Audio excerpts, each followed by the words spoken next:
जिस गेम ने पूरी दुनिया में तहलका मचा रखा था, उसने अचानक सर्वर बंद करने का ऐलान कर दिया। जब सारे प्लेयर्स पागलों की तरह अपना गियर बेचकर थोड़ा बहुत पैसा बचाने में लगे थे, तब मैंने उल्टा अपना घर बेच दिया और ऊपर से लोन लेकर गेम में पैसा ठूंसना शुरू कर दिया। सब लोग मुझे दुनिया का सबसे बड़ा बेवकूफ समझकर हंस रहे थे, लेकिन सिर्फ मुझे पता था कि जिस पल यह गेम सच में बंद होगा, उसी पल पूरी दुनिया उलट पुलट हो जाएगी। गेम के छोटे छोटे ज़ॉम्बीज से लेकर डीमन गॉड लेवल मॉन्स्टर्स तक सब रियल वर्ल्ड में उतर आएंगे, और जिन लोगों के पास अब भी उनके गेम कैरेक्टर्स होंगे, वो गेम की सारी पावर्स इनहेरिट कर लेंगे। पिछली जिंदगी में रियल लाइफ प्रेशर की वजह से मैंने मजबूरी में अपना अकाउंट बेच दिया था ताकि थोड़ा पैसा वापस मिल जाए, लेकिन अपोकैलिप्स आते ही मैं आधे दिन भी सरवाइव नहीं कर पाया। मरने से पहले मैंने आखिरी कॉल की थी अपने गेम पार्टनर तो उयेन डिन्ह को। बस यही उम्मीद थी कि अगले जन्म में हम फिर मिल पाएंगे। लेकिन जैसे ही मैंने दोबारा आंखें खोली, मुझे पता चला कि मैं गेम सर्वर बंद होने से पहले के समय में वापस आ चुका हूँ, और इस वक्त मैं अपनी इन गेम लवर टो उयेन जीन को कॉल कर रहा था। फोन से उसकी आवाज आई,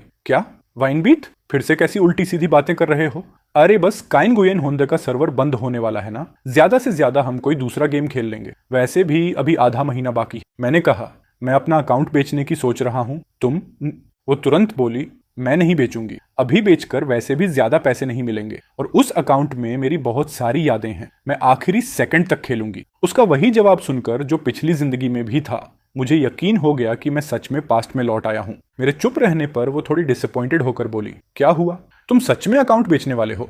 उसके लिए ये गेम सिर्फ गेम नहीं था, बल्कि खूबसूरत मेमोरीज का हिस्सा था, और उन यादों में सबसे जरूरी हिस्सा मैं था। इसलिए मेरा अकाउंट बेचने का फैसला उसे हर्ट कर रहा था। पिछली जिंदगी में वो सच में मुझसे डिसअपॉइंटेड हुई थी, लेकिन मॉन्स्टर्स आने के बाद भी अपने कैरेक्टर की पावर्स इनहेरिट करके सबसे पहले मुझे बचाने दौड़ी थी। अफसोस बस इतना था कि तब मैं बहुत कमजोर था, आधा दिन भी जिंदा नहीं रह पाया। रिलैक्स, मैं न सिर्फ अकाउंट नहीं बेचूंगा, बल्कि आखिरी पल तक तुम्हारे साथ रहूंगा, और जिन डंजन्स को हम कभी क्लियर नहीं कर पाए, जिन मैप्स पर कभी नहीं गए, वहां भी मैं तुम्हें लेकर जाऊंगा। सच में?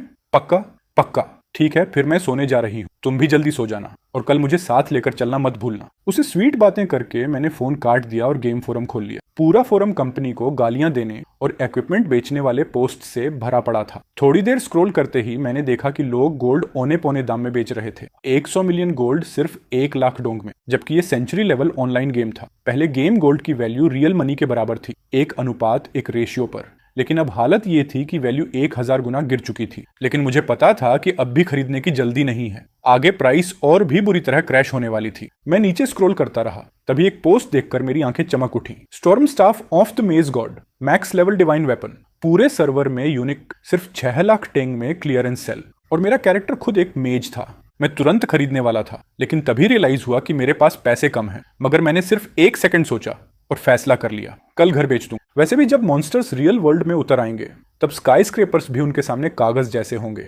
मैंने तुरंत ब्रोकर से कांटेक्ट किया। मेरा घर अच्छे स्कूल जोन में था, इसलिए न्यूज निकलते ही बायर मिल गया। 3 मिलियन टाई फुल पेमेंट, बस कॉन्ट्रैक्ट और कुछ फॉर्मेलिटीज बाकी थी। जल्दी से जल्दी कल तक डील कंप्लीट हो जाती, लेकिन मुझे बिल्कुल भी जल्दी नहीं थी, क्योंकि मेरे पास अब भी बहुत काम था। सबसे पहले लोन लेना। वैसे भी मॉन्स्टर्स आने के बाद कौन कर्ज लौटाने वाला था? जब तक घर ऑफिशियली मेरे नाम पर था, मैंने सारे बड़े छोटे लोन एप्स में अपनी डिटेल्स भर दी। जल्दी ही सारे एप्स ने लिमिट अप्रूव कर दी। मैंने पूरा पैसा निकाल लिया, कुल मिलाकर 1 मिलियन टाई से ज्यादा, लेकिन ये अब भी काफी नहीं था। फिर मैंने कुछ इलीगल हाई इंटरेस्ट लेंडर्स से कांटेक्ट किया, घर को कोलेटरल रखकर उनसे और 16 मिलियन उधार ले लिए। सब निपटाने के बाद मैंने अपने क्लासमेट चोंग फैटी को फोन लगाया। सर्वर बंद होने से पहले वो हुयन द किंगुएन गेम का बहुत बड़ा प्रोफेशनल मर्चेंट था। सिर्फ 2.5 साल में उसने गेम ट्रेडिंग से करोड़ों की प्रॉपर्टी बना ली थी, लेकिन इस सर्वर शटडाउन ने उसे लगभग बैंकरप्ट कर दिया था। फोन कनेक्ट होते ही मैंने सीधे कहा, मैं तुम्हारे पास आ रहा हूं, मैं तुम्हारा नुकसान कम कर सकता हूं। सीधी बात, क्या तुम 1 बिलियन गोल्ड अरेंज कर सकते हो?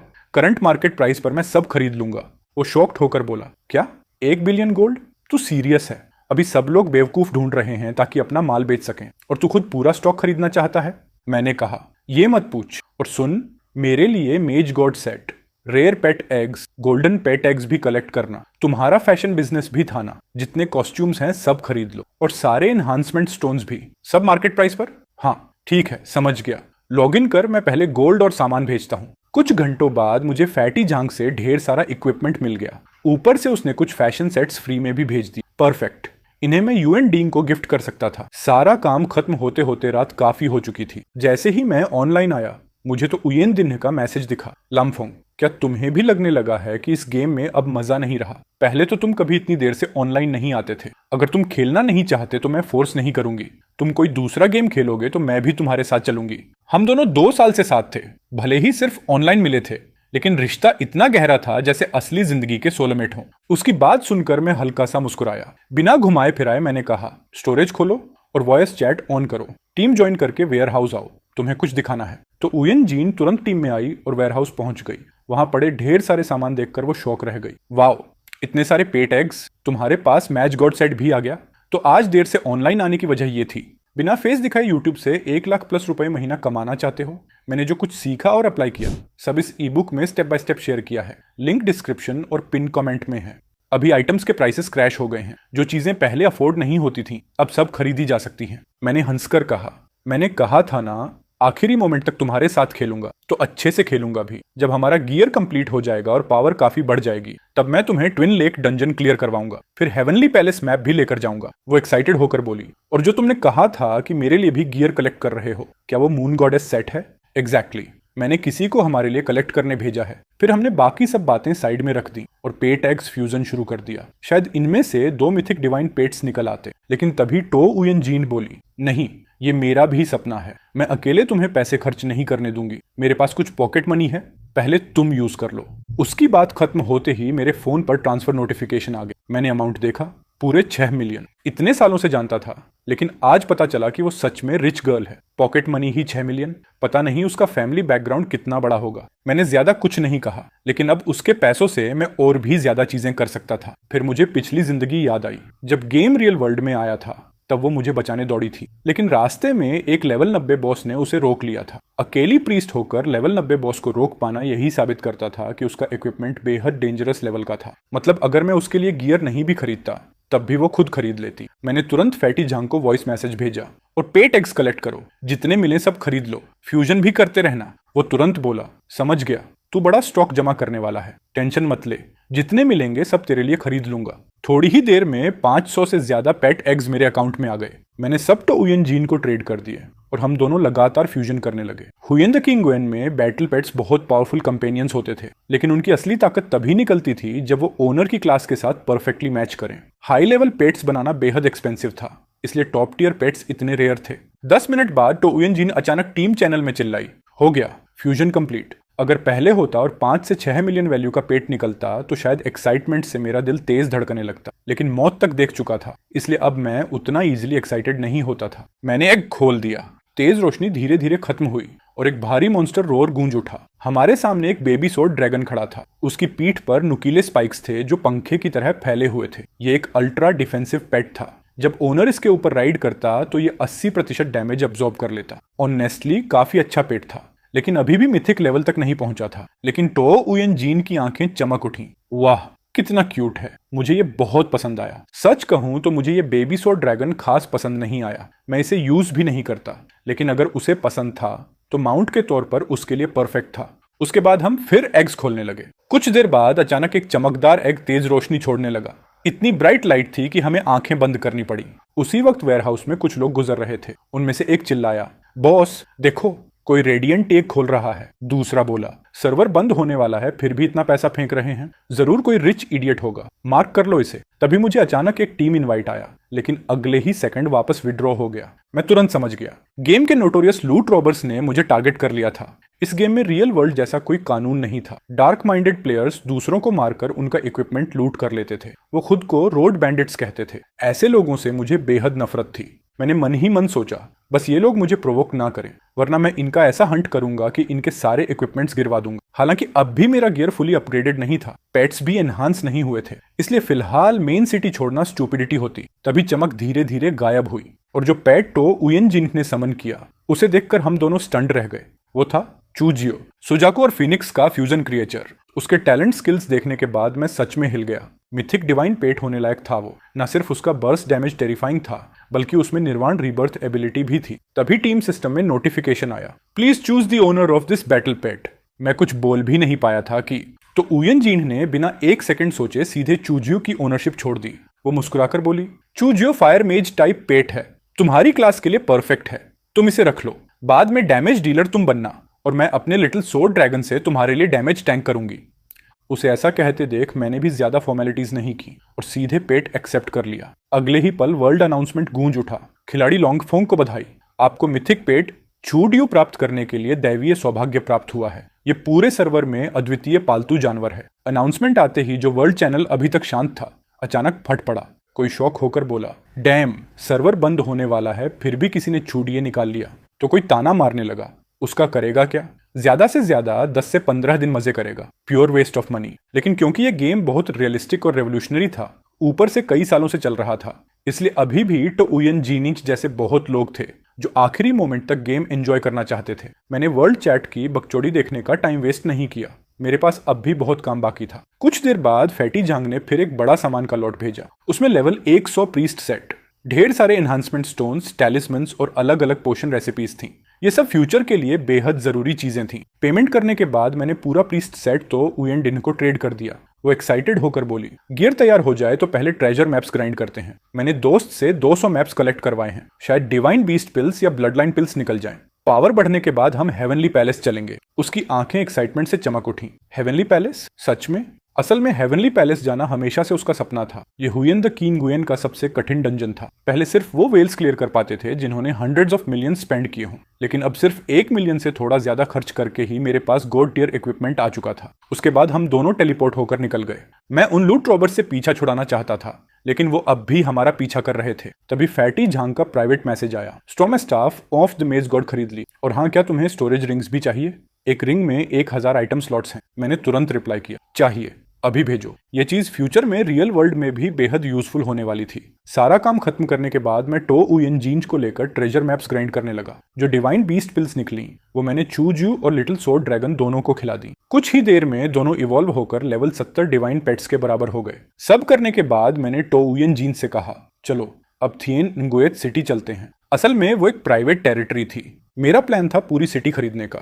जब गेम रियल वर्ल्ड में मर्ज होगा तब वो सिटी मेरी फोर्ट्रेस बनेगी। जो 1 बिलियन गोल्ड मैंने पहले फैटी जंग से कलेक्ट करवाया था आखिरकार अब काम आ रहा था। काफी नेगोशिएशन के बाद आखिर 800 मिलियन गोल्ड में डील फाइनल हुई। सिटी लॉर्ड अथॉरिटी मिलते ही मैंने तुरंत तो उयन डिन को वाइस सिटी लॉर्ड बना दिया। जब तक सब खत्म हुआ काफी रात हो चुकी थी, तो उयन जीन को सुलाने के बाद मैंने भी लंबी सांस ली और जल्दी ही सो गया। अगली सुबह एक फोन कॉल से मेरी आंख खुली। जैसे ही कॉल उठाया दूसरी तरफ एक अनजान आदमी की आवाज आई, क्या आप लामफोंग हैं? मेरा नाम बाच हाइसिन है, मैंने आपका घर खरीदा है। असल में ये घर मैं अपनी बेटी के लिए खरीद रहा था, लेकिन वो बचपन से कभी फैमिली से दूर नहीं रही और आपके शहर में उसका कोई जानने वाला भी नहीं, इसलिए मैं चाहता हूँ कि फिलहाल आप वहीं रहें और कुछ समय तक मेरी बेटी का ध्यान रखें। मैं अभी नया रहने का ठिकाना ढूंढ भी नहीं पाया था, इसलिए मैंने तुरंत हाँ कर दी, लेकिन अंदर ही अंदर मुझे बड़ा अजीब लगा। ये आदमी अपनी बेटी को मुझ पर इतना ट्रस्ट कैसे कर रहा है? कहीं उसकी बेटी इतनी डेंजरस दिखती तो नहीं कि कोई एक्सेप्ट ही ना करे?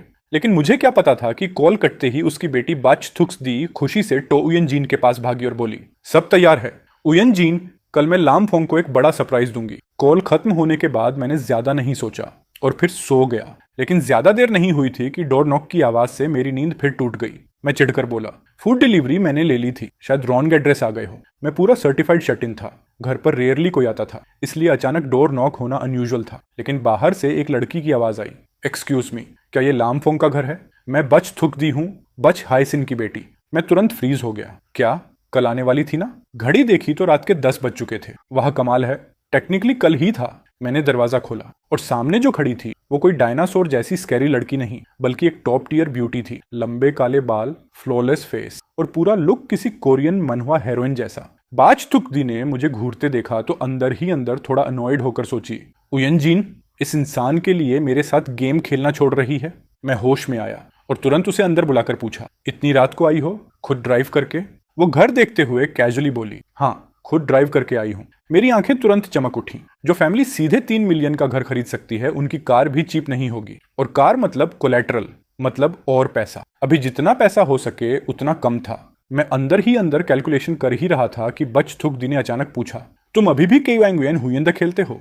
मैंने सिर हिलाया, हाँ, और सिर्फ खेल नहीं रहा, मैं सर्वर बंद होने के आखिरी सेकंड तक खेलूंगा। वो हल्का सा मुस्कुराई, काफी कोइंसिडेंस है, मैं भी। जैसे ही गेम की बात शुरू हुई हम दोनों के बीच तुरंत बातें चलने लगी। जो ऑकवर्ड एटमॉस्फेयर था वो भी गायब हो गया। बच थुक दी मुस्कुराकर बोली, मेरा कैरेक्टर लेवल 100 फीमेल वॉरियर है, बाद में वो फीमेल मार्शल गोड क्लास में एडवांस कर सकती। मैं हंसते हुए बोला, अगर तुम अभी भी खेल रही हो तो हमारे साथ डंजन चलो, नया डंजन आया है, मुझे पूरा भरोसा है कि फर्स्ट क्लियर हम ले सकते हैं, रिवॉर्ड भी काफी ओपी है। वो मुझे हल्की कंटेम्प्ट वाली नजर से देखकर बोली, गेम बंद होने वाला है, अब रिवॉर्ड्स का क्या मतलब। फिर अचानक उसने मेरा नाम लेकर कहा, लमफोंग, क्या तुम्हें सच में मैं याद नहीं?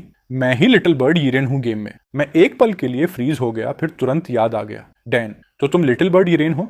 तभी मुझे पुरानी बातें याद आईं। जब मैंने पहली बार केन गुएन हुएन द खेलना शुरू किया था, तब मैं पूरा नूब था। उसी दौरान एक डंजन पार्टी में मेरी मुलाकात टोयन जीन से हुई थी। उस टीम में एक और लड़की थी, लिटिल बर्ड यिरेन। वो लेवल 50 तक टोयन जीन के साथ खेलती रही। बाद में वो हैवी स्पेंडर प्लेयर बन गई और पीवीपी लड़ाइयों की काफी शौकीन थी। एक बार उसका किसी छोटे गिल्ड से कॉन्फ्लिक्ट हो गया था, हमें ट्रबल में नहीं डालना चाहती थी, इसलिए खुद ही टीम छोड़कर snow flying 1000 miles guild join कर लिया। बाद में सुना वो वहां एल्डर तक बन गई थी। मैं हमेशा सोचता था कि रियल लाइफ में वो छोटी सी क्यूट लड़की होगी, लेकिन असली इंसान देखकर समझ आया कि गेम एवेटार्स पर भरोसा नहीं करना चाहिए। उसके बाद मैं और बच थूक डी थोड़ी देर तक एक दूसरे को टीज करते रहे, फिर अपने अपने रूम्स में सोने चले गए। आखिर पहले भी हम गेम टीममेट्स रह चुके थे, ऊपर से हमेशा लड़ते झगड़ते रहते थे, इसलिए साथ रहना ऑनवर्ड नहीं लग रहा था। लेकिन तभी अचानक मुझे टो उयन जीन और बाज थुक डी के रिलेशन का ख्याल आया। रुको, क्या टो उयन जीन को पहले से पता था कि मैंने घर बेच दिया? मैंने तुरंत उसे मैसेज भेजा, तो तुम्हें सब पहले से पता था? करीब 10 मिनट बाद उसका रिप्लाई आया, अभी अभी शावर लेकर निकली हूँ। थुक डी तुम्हारे पास पहुंच गई क्या? कैसी लगी? इतनी बड़ी ब्यूटी देखकर खुश हुए ना? मैंने तुरंत रिप्लाई किया, खुश कम, शौक ज्यादा हुआ। अब समझ आया कि आज ऑफलाइन होने से पहले तुम कुछ कहना चाह रही थी, तो तुम्हें पहले से सब पता था? तो उयन जीन ने तुरंत जवाब दिया, ऑब्वियसली, मुझे पता था कि तुम मेरे ड्रीम की वजह से घर तक बेच रहे हो। उस वक्त लगा था कि तुम बहुत स्टूपिड हो, लेकिन ऑनेस्टली मुझे बहुत अच्छा भी लगा। मैसेज के आखिर में उसने एक शाई इमोजी भी भेजा।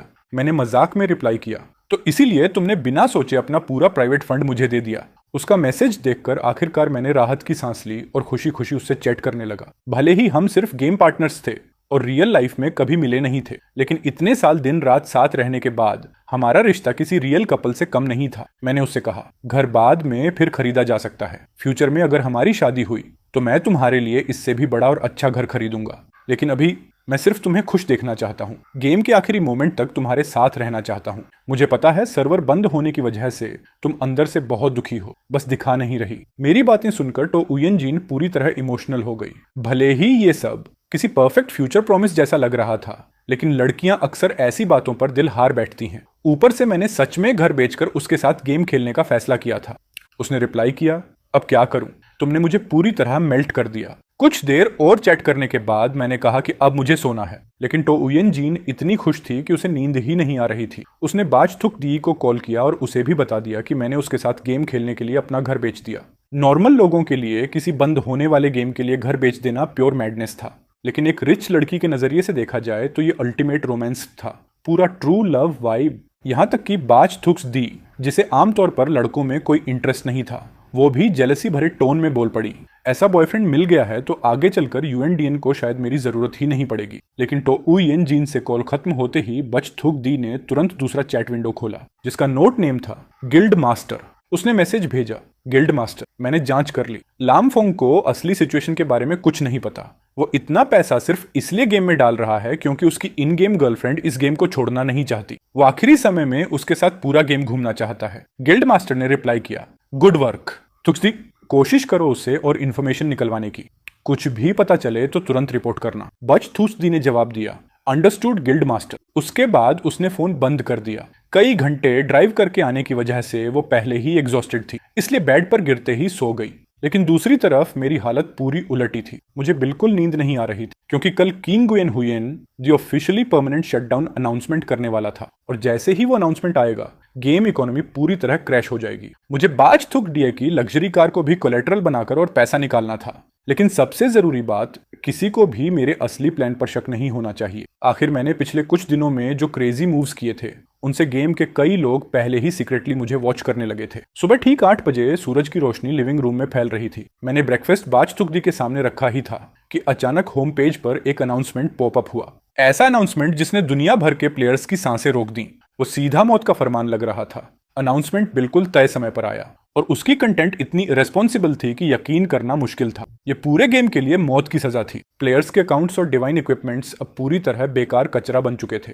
होम पेज और फोरम्स तुरंत एक्सप्लोड हो गए। जो प्लेयर्स इस शॉक को बर्दाश्त नहीं कर पाए वो डिस्पेयर में अपने अकाउंट्स डिलीट करने लगे, डिवाइन वेपन्स तोड़कर मटेरियल्स बना रहे थे ताकि कंपनी के खिलाफ प्रोटेस्ट कर सकें। लेकिन मेरी नज़र में एक रीबॉर्न इंसान होने के नाते ये सब कचरा डेटा सिर्फ आधे महीने बाद लाइफ सेविंग डिवाइन ट्रेजर्स बनने वाला था और अब भी इन्हें कलेक्ट करने का सबसे परफेक्ट मौका था। मैंने तुरंत अपने भाई जैसे दोस्त ट्रोंग स्वान लाम को कॉल किया। इस वक्त गेम गोल्ड की कीमत पूरी तरह क्रैश हो चुकी थी। 100 मिलियन गोल्ड सिर्फ 1000 टेंग में बिक रहा था। मैंने अंदर की खुशी दबाते हुए कोल्ड वॉइस में कहा, फैटी जंग, तुरंत खरीदना शुरू करो। पहले 1 ट्रिलियन गोल्ड कलेक्ट करो, जितना मिले सब खरीद लो। सारे high level crafting materials, rare treasures, hidden artifacts सब लोएस्ट प्राइस पर स्वीप कर लो। मेरी बात सुनते ही ट्रोंग स्वान लाम ऑलमोस्ट चीख पड़ा। तुझे कोई इनसाइडर इन्फॉर्मेशन मिली है क्या?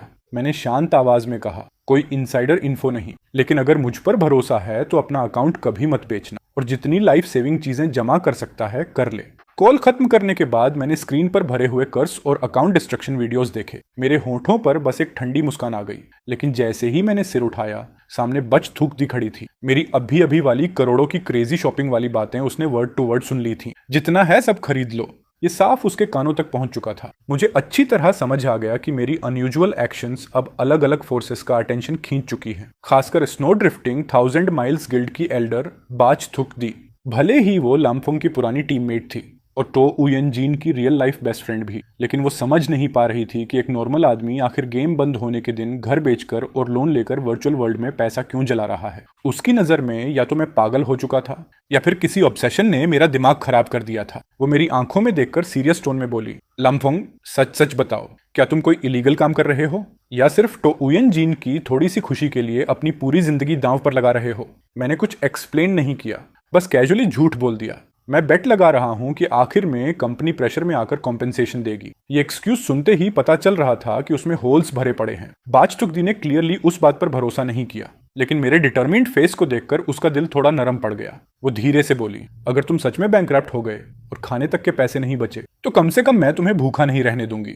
उसने यहां तक कह दिया कि अगर मैं पूरी तरह कॉर्नर्ड हो गया तो वो तो फैमिली से मेरे लिए पैसे अरेंज करने की कोशिश करेगी। उसकी बात सुनकर मेरे दिल में हल्की वार्मथ आई। मैंने सामने खड़ी इस लॉयल लड़की को देखा और मन ही मन सोचा, पगली, आधे महीने बाद ये पैसा टिश्यू पेपर से भी कम वैल्यू रखेगा। तब सिर्फ वो मटेरियल्स मायने रखेंगे जिन्हें मैं अब भी जमा कर रहा हूँ। यही हमारी सर्वाइवल टिकट्स हैं। बाज थुकदी के जाने के बाद मैं फिर कंप्यूटर के सामने बैठ गया। रियल वर्ल्ड सप्लाईज कलेक्ट करने का काम मैंने ट्रोंग स्वान लाम को दे दिया था, लेकिन हुयन द काइन गुएन के अंदर मेरे पास इससे भी ज्यादा इंसेन मनी बर्निंग प्लान था। मैं सीधे सिटी लॉर्ड रिक्रूटमेंट हॉल पहुंचा। वहां 4 हाई लेवल एनपीसी बैठे थे जिन्हें पूरे सर्वर के प्लेयर्स ने लगभग इग्नोर कर दिया था। ब्लैकस्मिथ ग्रैंडमास्टर जोन चू थियन, एल्केमी ग्रैंडमास्टर दुक लीन लंग, फॉर्मेशन ग्रैंडमास्टर खुए सोन, टेलरिंग ग्रैंडमास्टर लाम साओ साओ की एनगुयेन हुयन। की दुनिया में ये चारों प्रोडक्शन प्रोफेशंस के एब्सोल्यूट पीक थे, लेकिन इन्हें रिक्रूट करने की कंडीशंस इतनी ब्रूटल थीं कि किसी गिल्ड ने कभी इन्हें सीरियसली मेंटेन करने की हिम्मत नहीं की। इन पर सिर्फ माउंटेन्स ऑफ गोल्ड ही नहीं,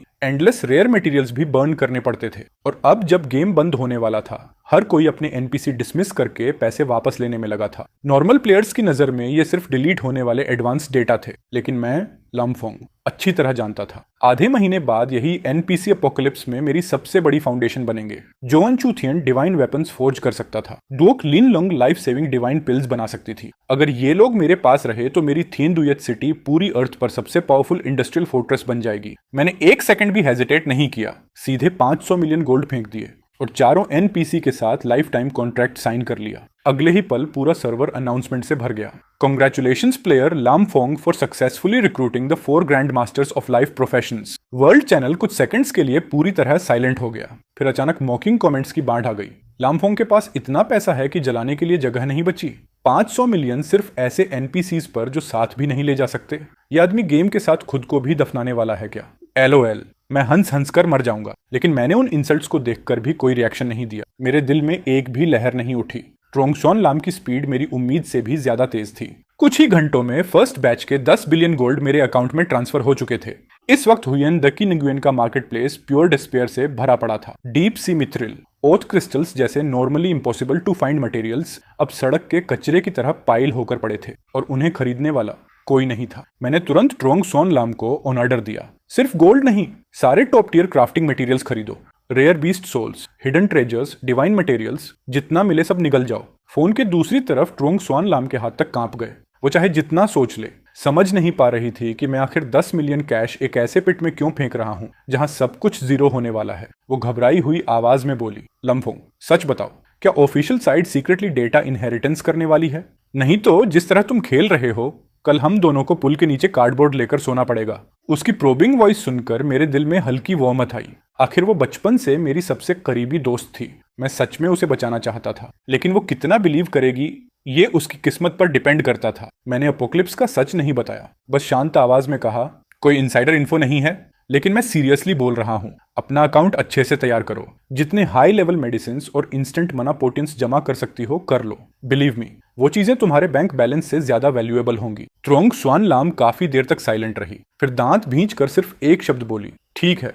कॉल कटने के बाद मैंने इन्वेंट्री की तरफ देखा। टॉप टियर रिसोर्सेज इतनी तेजी से भर रहे थे कि पूरा बैग ओवरफ्लो होने लगा था। मेरे दिमाग में तेंदुयत सिटी का ब्लूप्रिंट आखिर धीरे धीरे क्लियर होने लगा। अभी सारे प्लेयर्स मुझे लेफ्ट ओवर गार्बेज खरीदने वाला इडियट समझकर हंस रहे थे, लेकिन उन्हें क्या पता, आधे महीने बाद जब डायमेंशंस ओवरलैप होंगे तब यही कचरा मटेरियल्स नई दुनिया की सबसे वैल्यूएबल करेंसी बन जाएंगे। ट्रोंग शुआन लाम द्वारा कलेक्ट किए गए माउंटेन्स ऑफ सप्लाईज लेकर मैं चारों ग्रैंड मास्टर्स को थिएनदुयत सिटी वापस ले आया। अब सब तैयार था और वक्त आ चुका था कि मेरा मेज गॉड इक्विपमेंट सच में इवॉल्व हो। काइंग गुयन हुयन the main equipment enhancement literally bottomless pit था। +12 के बाद हर लेवल अपग्रेड की सक्सेस रेट इतनी लो हो जाती थी कि लोग पागल हो जाएं, और अगर फेल हो गए तो इक्विपमेंट सीधे डस्ट बन जाता था। इसीलिए पूरे सर्वर में बहुत कम लोग हाई एनहांसमेंट रिस्क लेने की हिम्मत करते थे। लेकिन मेरे पास ब्लैकस्मिथ ग्रैंड मास्टर दोनचू थियन था।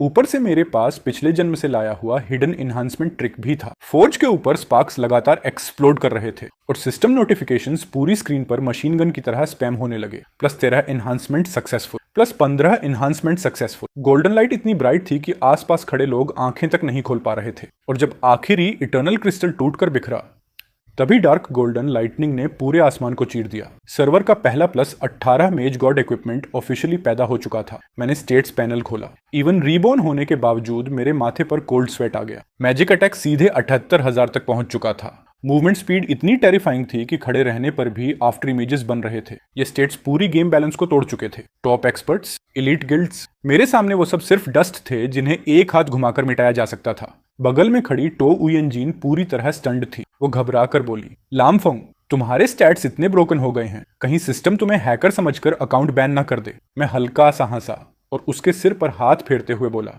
रिलैक्स, कंपनी अभी खुद को बचाने में लगी है, उन्हें अब इन चीजों की परवाह नहीं। और सबसे जरूरी बात, मैं ये सब गेम में किंग बनने के लिए नहीं कर रहा था। मैं ये ताकत इसलिए बना रहा था ताकि आधे महीने बाद जब मॉन्स्टर्स इस हेल लाइक वर्ल्ड में उतरे तब मेरे पास तुम्हें प्रोटेक्ट करने की एब्सोल्यूट पावर हो। अब जबकि डिवाइन गियर कंप्लीट हो चुका था, समय आ गया था साउथ हेवन गेट डंजन का फर्स्ट क्लियर रिवॉर्ड लेने का। आधा घंटा बाद नमथियनमोन डंजन बैटल अपने सबसे इंटेंस स्टेज में पहुंच चुका था। लामफोंग और चूतवोच लगातार बर्स्ट डैमेज डाल रहे थे। सोर्ड ड्रैगन फ्रंट लाइन पर मुश्किल से प्रेशर संभाल रहा था और टो उयनजीन प्रीस्ट बनकर हीलिंग होली लाइट बिना रुके स्पैम कर रही थी। पूरी टीम के वाइप ना होने की एकमात्र गारंटी वही थी। मैं काल्म वॉइस में कमांड दे रहा था, उयनजीन, हर बार सिर्फ 2 जायंट एप जनरल्स पुल करना, 3 से ज्यादा बिल्कुल नहीं, क्योंकि इन एलीट मॉन्स्टर्स के पास एक बेहद डिस्गस्टिंग स्किल थी, मंकी हेयर क्लोन समन। अगर उन्हें ज्यादा एओई डैमेज मिलता तो वो तुरंत काउंटलेस जायंट एप वॉरियर्स समन कर देते। हालांकि अब भी लामफोंग के पास डिवाइन गियर था, लेकिन अगर वो एंडलेस मॉन्स्टर वेव में फंस जाता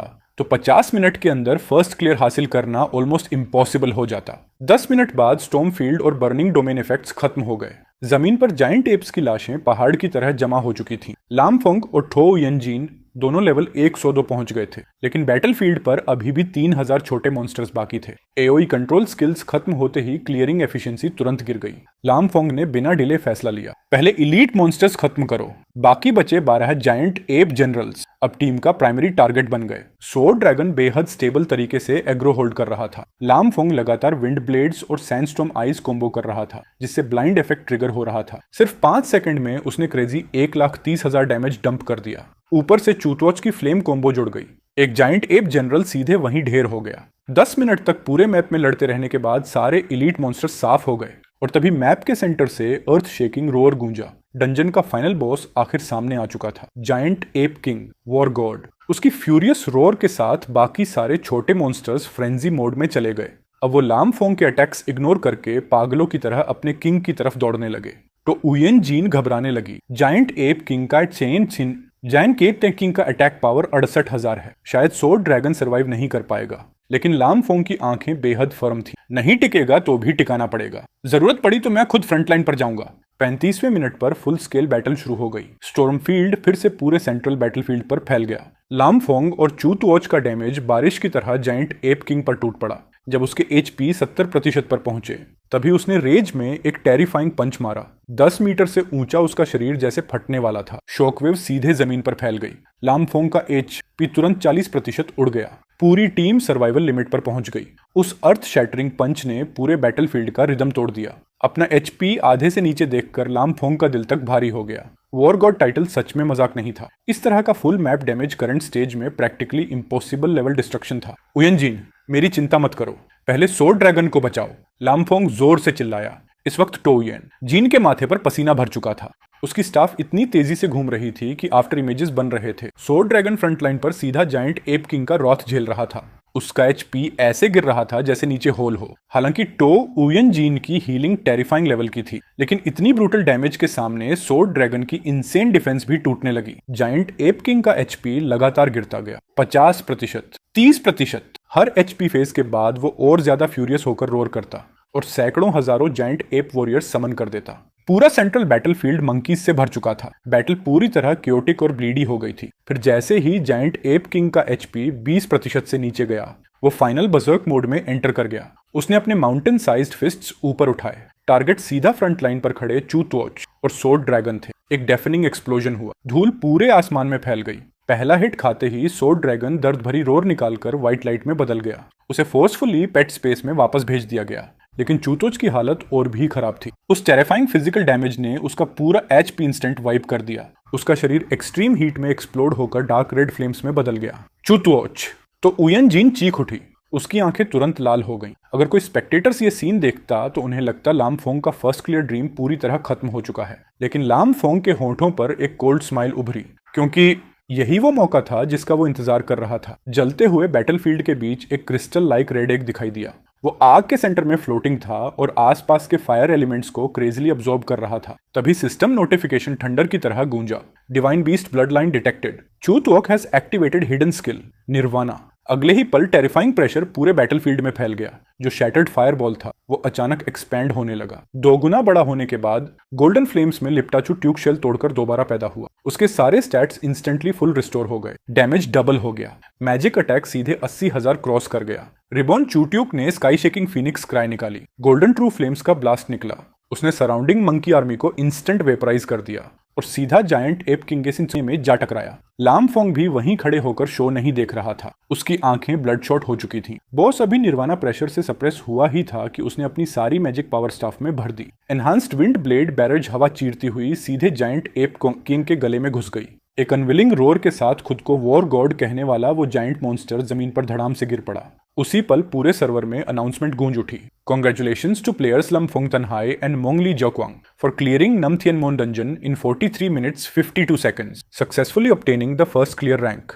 Reward 100 times EXP bonus। लमफोंग ने लंबी सांस छोड़ी। उसका लेवल सीधे जंप होकर 113 पहुंच गया था। वो अच्छी तरह जानता था कि अपोकलिप्स से पहले उसकी जर्नी का सिर्फ पहला कदम था, एब्सोल्यूट डोमिनेशन खड़ा करने की शुरुआत। इधर जबकि लामफोंग और तो उयन जीन नाम थियन मोन डंजन में कैजुअली मॉन्स्टर्स फार्म कर रहे थे, उधर स्काई वॉल्ट मेन सिटी का रीस्पॉन पॉइंट मछली बाजार बना हुआ था। एक स्मॉल स्ट्रीमर लड़की लाम त्यून्ह फोरम पर रोते हुए पोस्ट कर रही थी कि लेवल 30 पहुंचते ही रॉबर्ट्स ने उसे लूट कर लिया। यहाँ तक कि उसका हायर्ड ग्राइंडिंग अकाउंट भी पूरी तरह स्ट्रिप कर दिया गया था। उसी समय गोस्ट फोर्स स्टार गॉड और परवर्टेड हंटर नाम के रोड रॉबर्स थियन दुयत सिटी के बाहर कैंप लगाए बैठे थे। पहले उनका प्लान लामफोंग पर एम्बुश करने का था, लेकिन क्योंकि लामफोंग डंजन से बाहर ही नहीं निकला, वो न्यूबी प्लेयर्स को बुली करके दिन के 200 से 300 टये कमाने लगे। लेकिन डंजन के अंदर लामफोंग ने उन क्लाउन्स को नोटिस तक नहीं किया। वो टो उयनजीन के साथ डंजन मैकेनिक्स अब्यूज कर रहा था। जायंट एप जनरल्स लगातार समन्ड वॉरियर्स पैदा करते रहते थे और यही चीज इस जगह को परफेक्ट लेवलिंग ग्राउंड बना रही थी। 2 घंटे की नॉनस्टॉप मॉन्स्टर फार्मिंग के बाद लामफोंग और तो उयनजी ने दोनों लेवल 115 पहुंच गए। चूटुओक और सोर्ड ड्रैगन तो सीधे लेवल 120 तक चढ़ गए। पूरा इन्वेंट्री डंजियन लूट से ठसाठस भर चुका था। लंच के लिए निकलने से पहले लामफोंग थियन ड्यूएट सिटी वापस गया और वहां उसने 1000 क्राफ्टेड इक्विपमेंट सेट्स का एक्स्ट्रा ऑर्डर डाल दिया।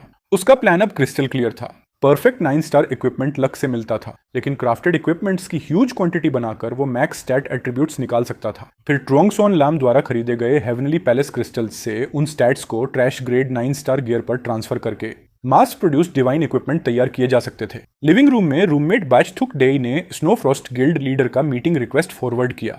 लंच खुद लामफोंग ने बनाया था और फन लाइफ ने उसकी कुकिंग स्किल्स सरप्राइजिंगली अच्छी बना दी थी। खाना खाते हुए बचथुक दी हंसकर बोली, उयनजिन फ्यूचर में बहुत लकी होने वाली है। खाना खत्म होने के बाद लामफोंग ने स्नोफ्रॉस्ट को फ्रेंड ऐड किया। ये नंबर 1 फीमेल गिल्ड लीडर बेहद स्मार्ट तरीके से बात करती थी। उसने एरोगेंस दिखाने के बजाय कामली पूछा, गेम कॉम्पेंसेशन के बारे में तुम्हारा क्या ओपिनियन है? लामफोंग ने हाफ ट्रूथ हाफ लाई आंसर दिया, अपना अकाउंट संभाल कर रखो। आखिर में स्नोफ्रॉस्ट ने सिर्फ बाचथुक दी को ही लामफोंग की टीम ज्वाइन करने की परमिशन नहीं दी। वो खुद भी वॉलंटरीली टीम में शामिल होना चाहती थी। लामफोंग नेचुरली खुश होकर अग्री हो गया। उसी समय मेल बॉक्स में ट्रोंगशोन लाम का ह्यूज पैकेज आया। 1000 heavenly palace crystals value 8 lakh, 100 brilliant beast eggs value 1 lakh. Lam Phong ने बिना पलक झपकाए सीधे 1 मिलियन ट्रांसफर कर दिए।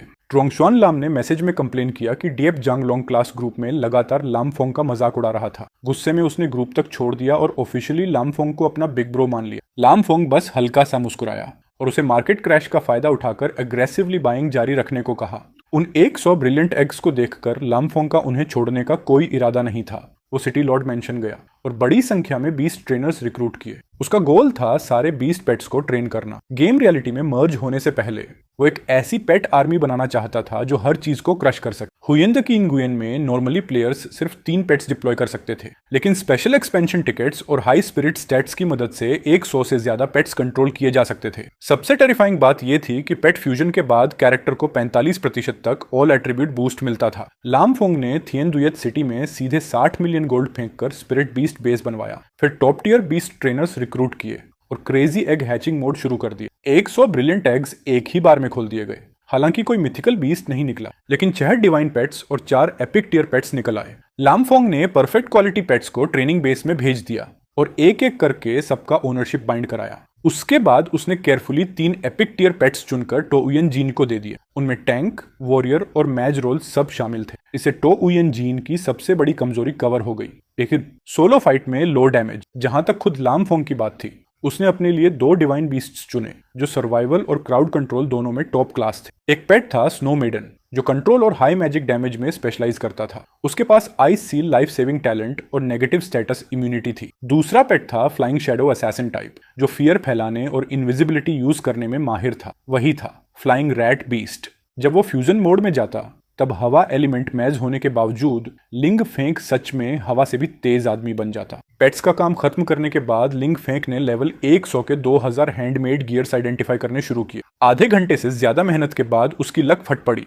और उसे 8 top tier 9 star handmade equipments मिल गए। हालांकि उनके स्टैट्स पूरी तरह परफेक्ट नहीं थे, लेकिन लिंग फेंक ने हेवनली पैलेस क्रिस्टल इस्तेमाल करके सारे एट्रीब्यूट लाइंस मैक्स तक री-रोल कर दी। उसने खुद सुयोन टिंग के लिए पिंक मून बेल्ट और प्रीस्ट क्लोक क्राफ्ट किए जिनके सारे स्टैट्स और इफेक्ट्स ऑलमोस्ट मैक्स्ड थे। हीलिंग इफेक्ट सीधे 30% बढ़ गया और सू युआन टिंग का प्रीस्ट ग्रेजुएशन सेट आखिर पूरा हो गया। लिंग फेंक ने अपने लिए भी विंडवॉकर बेल्ट और मैडनेस क्लोक तैयार किए। जब उसने सबको प्लस 18 इन्हांसमेंट तक अपग्रेड करके इक्विप किया तब लेवल 115 पर उसका स्टेटस पैनल लिटरली मॉन्स्टर बन चुका था। Magic attack 79,000, movement speed 34.2 metre प्रति सेकंड। इक्विपमेंट बोनस की वजह से सारे स्किल्स लेवल 13 तक पहुंच गए थे। इन स्टैट्स के साथ वो फायर मेज क्लासेस के सामने भी कमजोर नहीं लगता था। उसी वक्त सुयुन टिंग दोबारा लॉगिन हुई। लिंग फेंक ने उसे डिवाइन गियर्स और सारे पेट्स दे दिए। दोनों आगे मैप्स फार्म करके पेट्स की लेवलिंग करने की तैयारी करने लगे। सुयुन टिंग ने धीरे से कहा, जब ये पेट्स लेवल 100 पहुंच जाएं,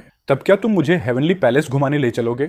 लिंग फेंक मुस्कुराकर तुरंत मान गया। लेकिन सरप्राइजेस हमेशा सबसे अनएक्सपेक्टेड टाइम पर आते हैं। जब वो 500 टॉप ग्रेड ट्रेजर मैप्स डग कर रहा था तब इटर्नल क्रिस्टल्स के अलावा उसे एक टूटा हुआ गॉड स्लेइंग फॉर्मेशन फ्रैगमेंट भी मिल गया।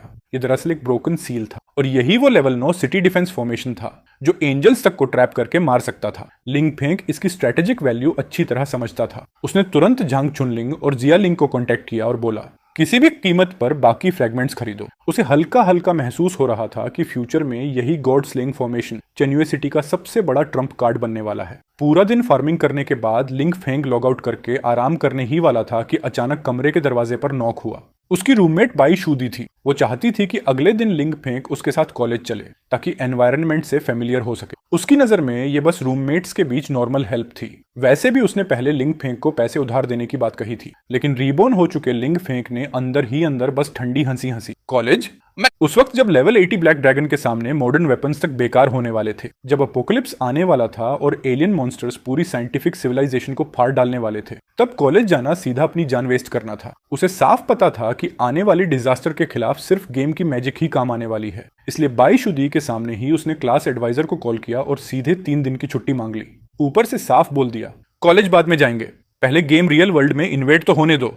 अगली सुबह 16 अप्रैल, अपोकलिप्स आने में सिर्फ 12 दिन बाकी थे। लिंग फेंक ने अपनी सारी एसेट्स चेक की। तियान्युए सिटी में उसके 100 वेयरहाउसेस रेयर रिसोर्सेज से भरे पड़े थे, 90 से ज्यादा हाई लेवल पेट्स, तियान्युए नाइट्स और 3 मेजर एनपीसी, वॉरियर्स और मैजिक्स। सीधी बात, गेम के अंदर उसकी प्रिपरेशन लगभग परफेक्ट हो चुकी थी। अब उसका अगला टारगेट सिर्फ एक था, नए डंजन को क्लियर करके पेट्स के लिए पूरा डिवाइन गियर कलेक्ट करना। ऑनलाइन आते ही वो सीधे सु युआन टिंग की टीम में घुस गया। वहां पहले से ही शुएमो, शाओडियाओ यी रेन और बाई शुदी वेट कर रहे थे। सब लोग आखिरी मेंबर झांग चुनलिंग का इंतजार कर रहे थे। तभी लिंग फेंग को पता चला कि रियल लाइफ क्लास ग्रुप में बड़ा बवाल मचा हुआ है। क्लास एडवाइजर ग्रुप में उसे ओपनली क्रिटिसाइज कर रहा था कि वो लंबे समय से कॉलेज नहीं आ रहा, और उसका पुराना राइवल ये देंगलोंग मौका मिलते ही उसे क्रेजी तरीके से मॉक कर रहा था। वो तो एकेडमिक ऑफिस में कंप्लेंट करने की धमकी तक दे रहा था। लिंग फेंग पहले तो हंसकर इग्नोर करना चाहता था, लेकिन फिर उसने देखा कि नॉर्मली डरपोक रहने वाला झांग चुनलिंग इस बार ग्रुप चैट में अकेला वॉर गॉड बन चुका था।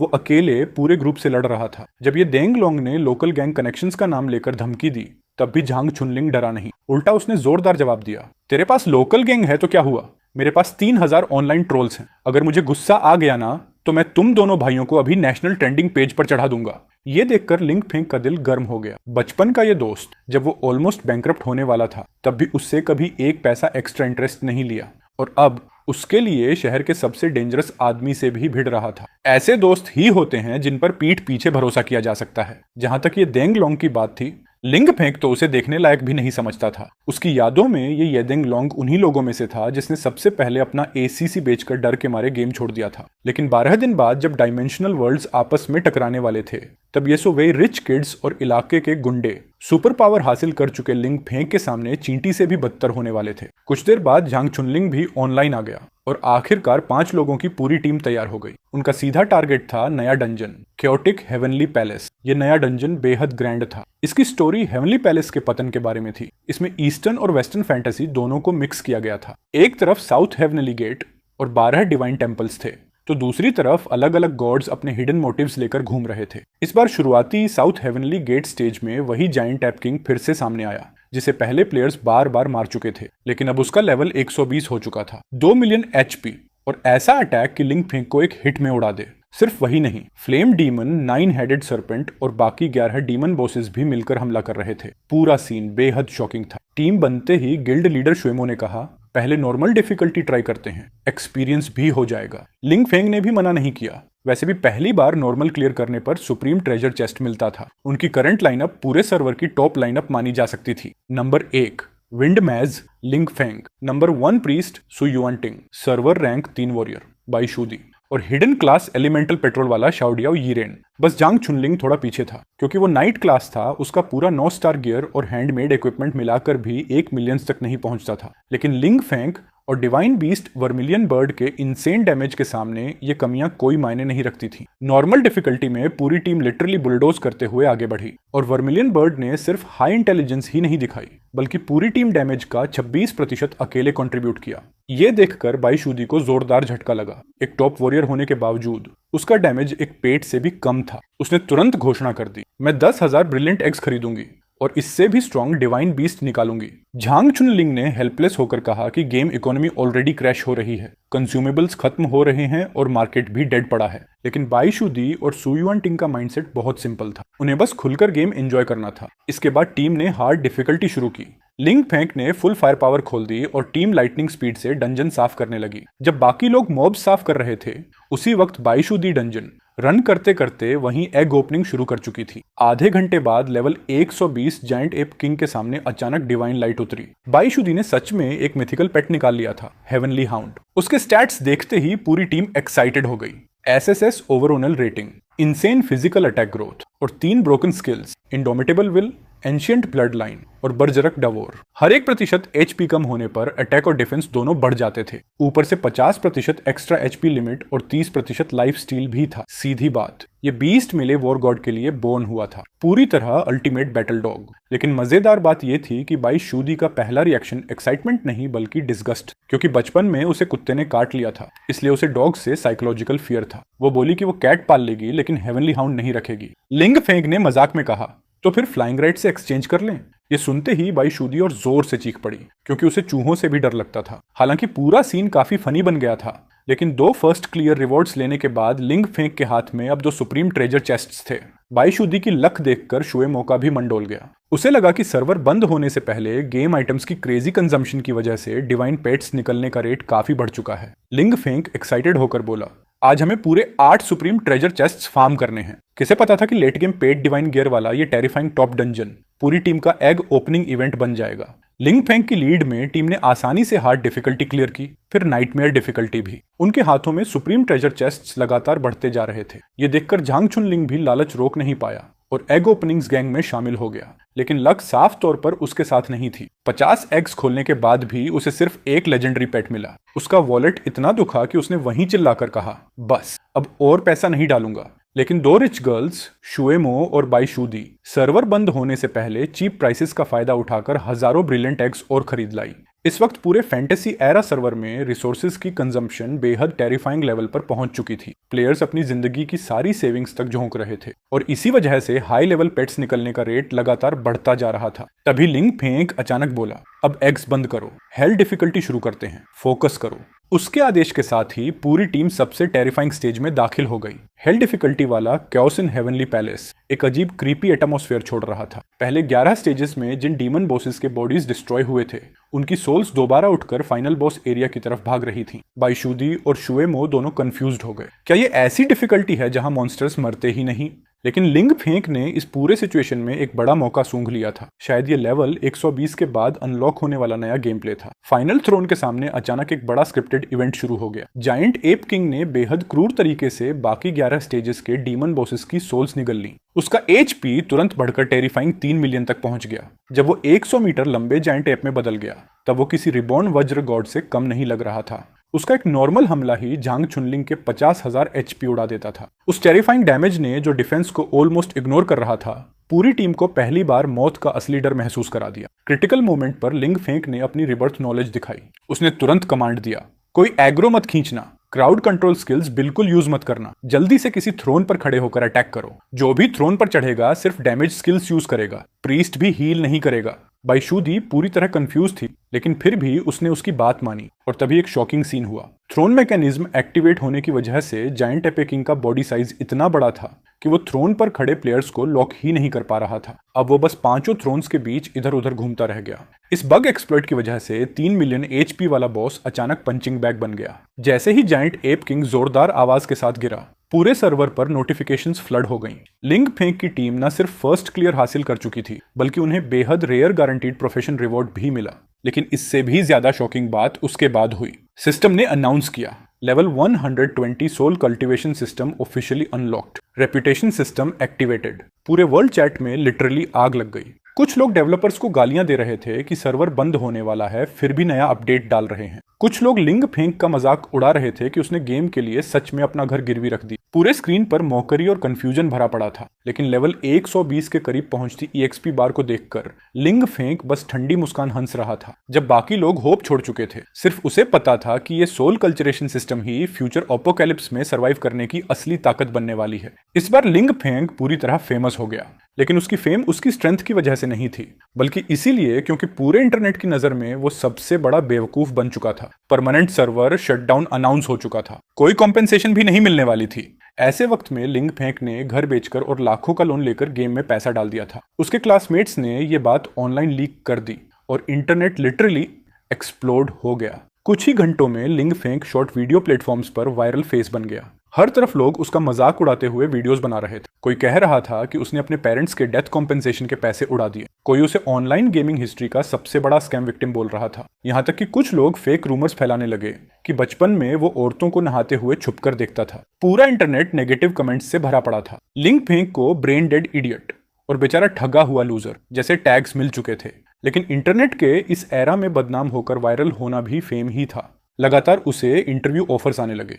कॉलेज पब्लिसिटी डिपार्टमेंट की ब्यूटी क्वीन जियांग डिंगडिंग उसका इंटरव्यू लेना चाहती थी। लुनहाई टीवी का शो मॉडर्न यूथ भी उसे इनवाइट कर रहा था। शॉर्ट वीडियो प्लेटफॉर्म क्वाइन ने तो उसे 8 लाख युआन का कॉन्ट्रैक्ट ऑफर कर दिया। लेकिन जब एक फेक मेडिसिन कंपनी ने उसे ब्रेन गोल्ड प्रोडक्ट प्रमोट करने को कहा, इनडायरेक्टली उसे मेंटली सिक बताकर मार्केटिंग करनी चाहिए, तब लिंग फेंग ने तुरंत फोन काट दिया। हालांकि उसने टीवी स्टेशन और क्वाइन प्लेटफॉर्म का कॉन्ट्रैक्ट एक्सेप्ट कर लिया। ये खबर सुनते ही पूरा क्लास ग्रुप फिर एक्सप्लोड हो गया। जो लोग पहले उसे मॉक कर रहे थे, जैसे ये देंग लोंग और बाकी क्लासमेट्स, जब उन्हें पता चला कि लिंग फेंग टीवी पर आने वाला है और बीजिंग जाकर नेशनल प्रोग्राम शूट करेगा, तब जेलसी से उनके चेहरे खट्टे पड़ गए। वहीं झांग चुनलिंग, जो सीक्रेटली जियांग योयो को पसंद करता था और जो जियांग डिंगडिंग की चाइल्डहुड फ्रेंड थी, उसे भी लिंग फेंग की वजह से इंटरव्यू इनविटेशन मिल गया। वो इतना खुश हुआ कि लिंग फेंग को अपना सगा भाई बुलाने लगा। फोन पर सू युआन टिंग काफी वरीड थी। उसे लगा कि पैसों की कमी की वजह से लिंग फेंग खुद को पूरे देश के सामने जोक बनवा रहा है। वो तो फैमिली से पैसे मांगकर उसकी मदद करने तक को तैयार थी।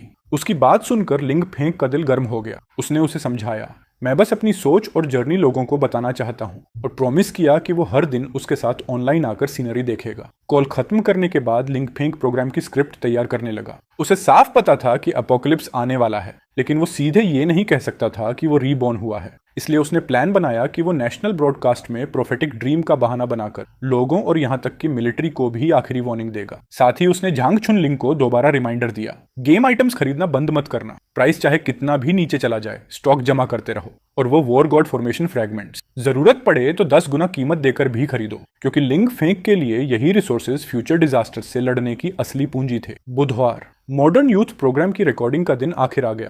पूरे इंटरनेट की नजर में लिंग फेंग अभी भी नंबर 1 फूल था, लेकिन रियलिटी में वो बिल्कुल मिजरेबल नहीं था जैसा लोग सोच रहे थे। उल्टा वो आराम से अपनी रूममेट बाईशुदी की प्राइवेट कार में बैठकर बाहर निकल रहा था। तभी उसका चाइल्डहुड फ्रेंड जांग चुनलिंग उसे कॉल करके काम की रिपोर्ट देने लगा। मार्केट में अचानक स्टूडियोज की तरफ से भारी मात्रा में आइटम्स डंप होने लगे। सुप्रीम ट्रेजर चेस्ट्स देखकर लिंग फेंग की आंखें तुरंत चमक उठी। यही वो चीज थी जिससे टॉप टियर आइटम्स निकलते थे, और पेट इक्विपमेंट्स बनाने का कोर रिसोर्स भी यही था। सामने वाले ने सीधा प्राइस फिक्स किया, 1000 युआन पर बॉक्स। तभी लिंग फेंग ने असली बिजनेसमैन वाली कोल्डनेस दिखाई। 601 बॉक्स, जितने हैं सब ले लूंगा, बेचने हैं तो बेचो, नहीं तो सर्वर बंद होने तक पकड़कर बैठे रहो। उसे अच्छी तरह पता था कि यह डील सिर्फ सामान जमा करने के लिए नहीं थी, बल्कि फ्यूचर में टॉप गोल्ड फार्मिंग प्लेयर्स को अपनी तरफ खींचने का टिकट भी थी। बाई शू दी लिंग फेंग को ऐसे पागलों की तरह पैसा उड़ाते देखकर खुद को रोक नहीं पाई। उसने पूछा, क्या तुम्हें कोई इनसाइडर इन्फॉर्मेशन पता है? लेकिन लिंग फेंग बस हंसकर बात टाल गया। अपनी रीबर्थ का सीक्रेट वो किसी को नहीं बताने वाला था। कार अभी रेजिडेंशियल एरिया से बाहर निकली ही थी कि सामने ये देंग लोंग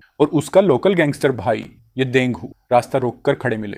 ये देंग लोंग अपने भाई के नाम पर अकड़ते हुए चिल्लाया, पैसे अभी वापस कर। पूरे शरीर पर टैटूज वाले ये देंग हु के सामने भी लिंग फेंग असामान्य रूप से काम था। उसने बाईशुदी के दिए इलेक्ट्रिक बैटन को साइड में किया और अकेले ही कार से उतरकर सामने चला गया।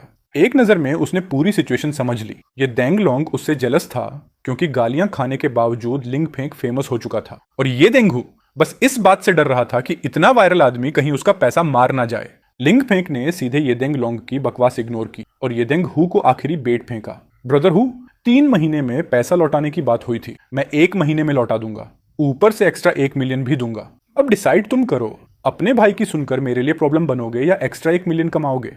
पैसे के सामने भाईचारा तुरंत कमजोर पड़ गया। येदेंग हु ने ज्यादा देर नहीं सोचा, उसी वक्त लिंग फेंग से 3 मिलियन का नया IOU साइन करवा लिया। लिंग फेंग ने बिना हेजिटेशन साइन भी कर दिया। ऊपर से मौका लेकर ये देंग लोंग को रास्ता रोकने वाला कुत्ता तक बोल दिया। ये देंग लोंग गुस्से से पागल होकर हमला करने ही वाला था कि अपने कैश काउ को बचाने के लिए ये देंग हु ने पलटकर अपने ही छोटे भाई को जोरदार थप्पड़ मार दिया। फिर उसी से लिंग फेंग से अपोलॉजी मंगवाई और ब्रदर फेंग बुलवाया। ये देंग लोंग का ह्यूमिलिएशन देखकर भी लिंग फेंग के चेहरे पर कोई एक्सप्रेशन नहीं आया। वो बस कार में बैठा और वहां से निकल गया।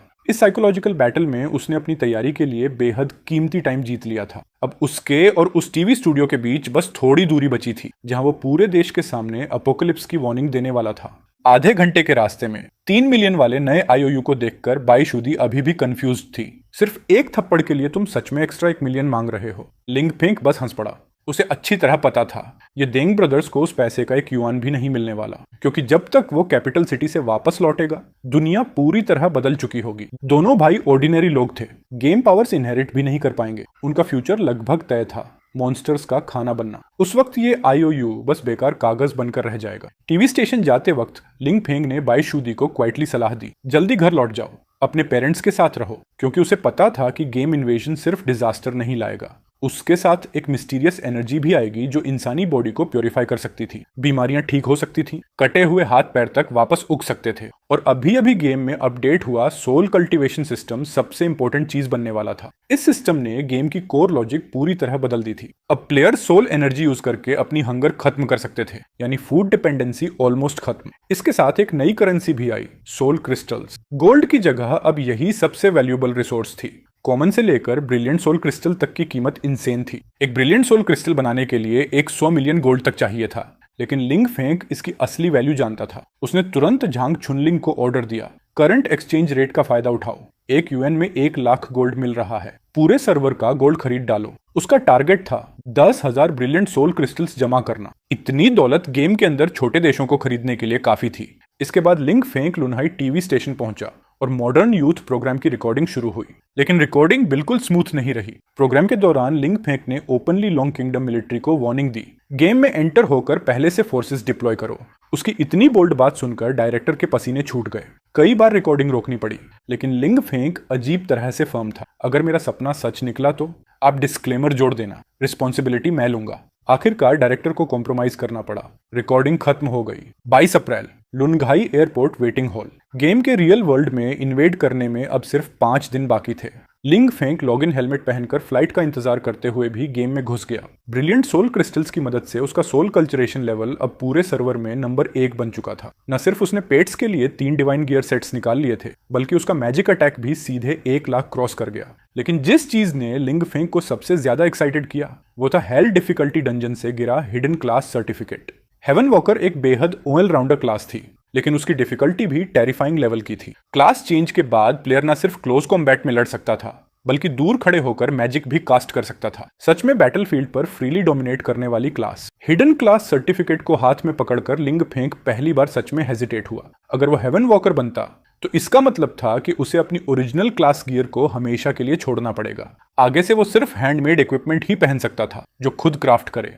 लेकिन इस क्लास की growth stats literally heaven defying थी। चारों मेन एट्रीब्यूट्स एस रैंक से ऊपर और एजिलिटी मल्टीप्लायर सीधे 10, जो नॉर्मल मेज क्लास से 5 गुना ज्यादा था। यानी क्लास चेंज करते ही उसे ऑलमोस्ट अल्टीमेट स्पीड मिल जाती। साथ में फिजिकल और मैजिक दोनों तरह की टेरिफाइंग कॉम्बैट पावर भी। तभी सू युआन टिंग भी लॉग इन हुई। इस डंजन क्लियर में कुल 2 हिडन क्लास रिवॉर्ड्स मिले थे। लिंग फेंग ने बिना हेजिटेशन दूसरा रिवॉर्ड उसे दे दिया, लाइट ब्लेस्ड प्रिस्ट।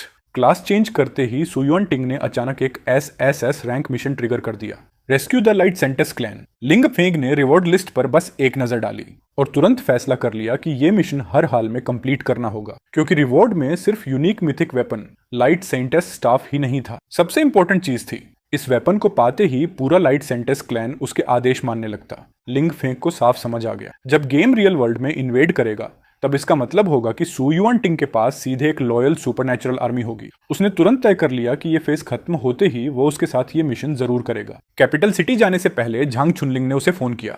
उसकी आवाज एक्साइटमेंट से उड़ रही थी। न सिर्फ उसने अपनी क्रश जियांग यू के सामने कॉन्फिडेंस वापस पा लिया था, बल्कि ट्रेडिंग मार्केट से लेवल 120 हाई ग्रेड अप्रेजल टैलिस्मन्स का बड़ा स्टॉक भी खरीद लिया था। उसने स्क्रीनशॉट्स भेजे और उन्हें देखकर लिंग फेंग ने आखिर हिडन क्लास चेंज का फाइनल डिसीजन ले लिया। लेवल 120 हैंडमेड गियर्स सिर्फ इंसेंस स्टैट्स ही नहीं देते थे, बल्कि पहली बार उनमें स्किल स्लॉट्स और जेम सॉकेट्स भी आए थे। लिंग फेंग ने तुरंत ऑर्डर दिया, हर कीमत पर खरीदो, जरूरत पड़े तो बर्तन बेच दो, लेकिन पूरे सर्वर के जेम्स स्वीप कर लो। जब वो कैपिटल सिटी जाने वाली फ्लाइट में बैठा था तब भी उसे नहीं पता था कि लुंघाई टीवी स्टेशन ने रिस्पॉन्सिबिलिटी से डरकर उसकी पूरी रिकॉर्डिंग पहले ही मिलिट्री को भेज दी थी। एक सीक्रेट मिलिट्री बेस में कई लोग उसकी प्रेडिक्शन स्टडी कर रहे थे। ज्यादातर लोगों को गेम इन्वेजन वाली बात बेहद रिडिकुलस लग रही थी, लेकिन बूढ़े जनरल ल्यू क्वांग की सोच अलग थी। उसे पता था कि गेम लॉगिन डिवाइसेस में इस्तेमाल होने वाले स्पिरिट स्टोन्स बेहद मिस्टीरियस ओरिजिन के थे। उनकी टेक्नोलॉजी पृथ्वी से सैकड़ों साल आगे थी। उसने कहा, अगर बात झूठ निकली तो नुकसान कुछ नहीं,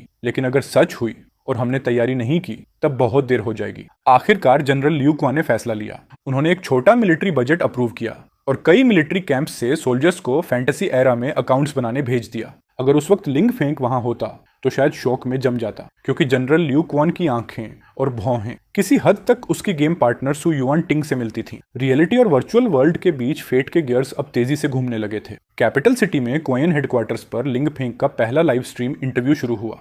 इंटरनेट का नंबर एक फूल होने की वजह से उसकी पॉपुलैरिटी ऑलरेडी स्काई हाई थी। लाइव स्ट्रीम शुरू होते ही व्यूअर्स 1 लाख क्रॉस कर गए। उसके सामने बैठी थी 30 मिलियन फॉलोअर्स वाली इंटरनेट सेलिब्रिटी लू लिली। फिल्टर्स और हैवी मेकअप की वजह से वो बेहद क्यूट दिख रही थी, लेकिन लिंग फेंक के दिल में कोई हलचल नहीं हुई। जब उसने शार्प टोन में पूछा, तुमने घर बेचकर करोड़ों एक नॉर्मल गेम में क्यों झोंक दिए, तब लिंग फेंक ने काल्मली जवाब दिया, सब उस ड्रीम की वजह से, आने वाले वर्ल्ड डिजास्टर की तैयारी के लिए। जो मेज गॉड सेट मैंने 1 मिलियन में खरीदा था, अब उसे 3 मिलियन में बेच रहा हूं। जिसे भरोसा है वो खरीद ले। ये सुनते ही पूरा कमेंट सेक्शन एक्सप्लोड हो गया। हर तरफ लोग उसे स्कैमर और ग्रीडी फ्रॉड बोलने लगे, लेकिन क्वाइन प्लेटफॉर्म ने देखा कि उसकी पॉपुलैरिटी पीक पर पहुंच चुकी है, इसलिए उन्होंने तुरंत उसे लाइव स्ट्रीम सेलिंग करने के लिए पुश किया। जानबूझकर उसे लो क्वालिटी लेकिन हाई प्रॉफिट प्रोडक्ट्स दिए गए। असल में वो लोग उसे एक डिस्पोजेबल कैश काउ की तरह इस्तेमाल करना चाहते थे, लेकिन लिंग फेंक ने बिना हेजिटेशन सब मान लिया, क्योंकि उसके दिल में बिल्कुल प्रेशर नहीं था। उसे पता था अपोकलिप्स आने वाला है। इन बायर्स को अपना पार्सल मिलने का मौका ही नहीं मिलेगा और उसे इस पैसे की बेहद जरूरत थी।